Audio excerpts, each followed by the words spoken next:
ఆశ్చర్యకరమైన బైబిల్ పాఠంగా రాజులు రెండవ గ్రంథము 22వ అధ్యాయం చదువుకుందాము. యోషియా ఏలనారంభించినప్పుడు 8 వాడై యెరూషలేమునందు 31 సంవత్సరములు ఏలెను. అతని తల్లి బొస్కతు ఊరివాడగు అదాయాకు కుమార్తె అయిన యెదీదా.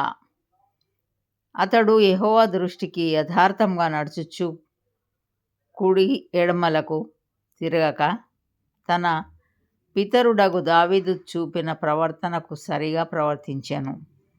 రాజైన యోషియా ఏలుబడిలో 18వ సంవత్సరమందు మెషుల్లామునకు పుట్టిన అజల్యా కుమారుడును శాస్త్రియునైన షాఫానును యెహోవా మందిరమునకు పొమ్మని చెప్పి రాజు అతనితో ఈలాగు సెలవిచ్చెను. నీవు ప్రధాన యాజకుడైన హిల్కీయా యొద్దకు పోయి ద్వారపాలకులు జనుల యొద్ద వసూలు చేసి యెహోవా మందిరంలో ఉంచిన రొక్కపు మొత్తము చూడమని అతనితో చెప్పుము.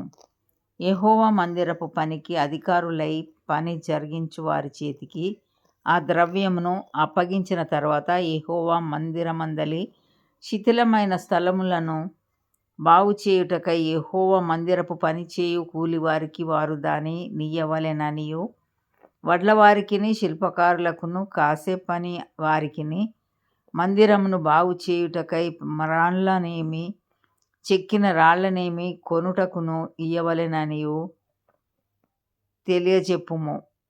ఆ అధికారులు నమ్మకస్తులని వారి చేతికి అప్పగించిన ద్రవ్యమును గూర్చి వారి యొద్ద లెక్కపుచ్చుకొనకుండిరి. అంతటా ప్రధాన యాజకుడైన హిల్కీయా, యెహోవా మందిరమందు ధర్మశాస్త్ర గ్రంథము నాకు దొరికెనని షాఫాను అను శాస్త్రితో చెప్పి ఆ గ్రంథమును షాఫానునకు అప్పగించెను. అతడు దానిని చదివి రాజునొద్దకు తిరిగి వచ్చి, మీ సేవకులు మందిరమందు దొరికిన ద్రవ్యమును సమకూర్చి యెహోవా మందిరపు పని విషయంలో అధికారులై పని జరిగించు వారి చేతికి అప్పగించిరని వర్తమానము తెలిపి, యాజకుడైన హిల్కీయా నాకు ఒక గ్రంథము అప్పగించెనని రాజుతో చెప్పి ఆ గ్రంథమును రాజు సముఖమందు చదివాను. రాజు ధర్మశాస్త్రం గల ఆ గ్రంథపు మాటలు వినినప్పుడు తన బట్టలు చింపుకొనెను. తరువాత రాజు యాజకుడైన హిల్కీయాను, షాఫాను కుమారుడైన అహీకామును, మీకాయా కుమారుడైన అక్బోరును, షాఫాను అను శాస్త్రిని,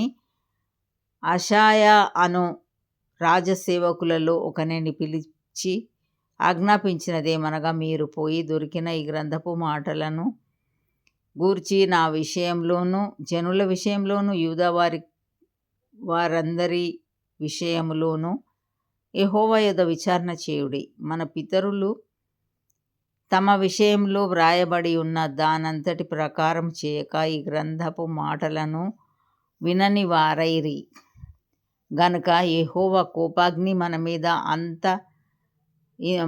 మీద ఇంత అధికముగా మండుచున్నది. కాబట్టి యాజకుడైన హిల్కీయాయును, అహీకామును, అక్బోరును, షాఫానును, అషాయాయును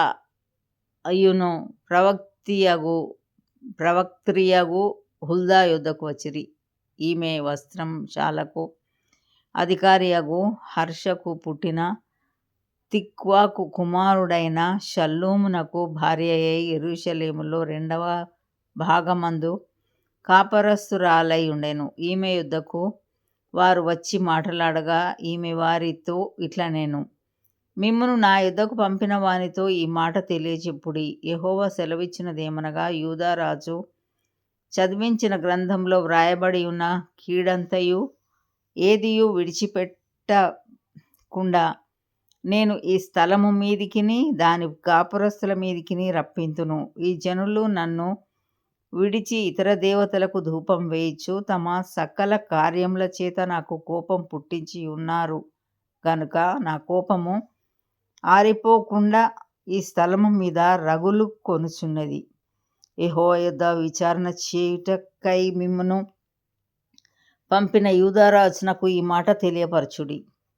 ఇశ్రాయేలీయుల దేవుడైన యెహోవా సెలవిచ్చినదేమనగా, ఈ స్థలము పాడగుననియు దాని కాపురస్తులు దూషణాస్పదులగుదురనియు నేను చెప్పిన మాటలను నీవు ఆలకించి మెత్తని మనస్సు కలిగి యెహోవా సన్నిధిని దీనత్వం ధరించి నీ బట్టలు చింపుకొని నా సన్నిధిని కన్నీళ్లు రాల్చితివి గనుక నీవు చేయు మనవిని నేను అంగీకరించి ఉన్నాను. నేను నిన్ను నీ పితరుల యొద్ద చేర్చుదును. నీవు నెమ్మది నొందిన వాడవై సమాధికి చేర్చబడుదువు. నేను ఈ స్థలము మీదికి రప్పింపబోవు కీడును నీవు నీ కన్నులతో చూడనే చూడవు. ఇదే యెహోవా వాక్కు. అంతట వారు ఈ వర్తమానమును రాజునొద్దకు తెచ్చిరి. ఇంతటితో ఈ దినం కొరకైన బైబిల్ పాఠము సరి.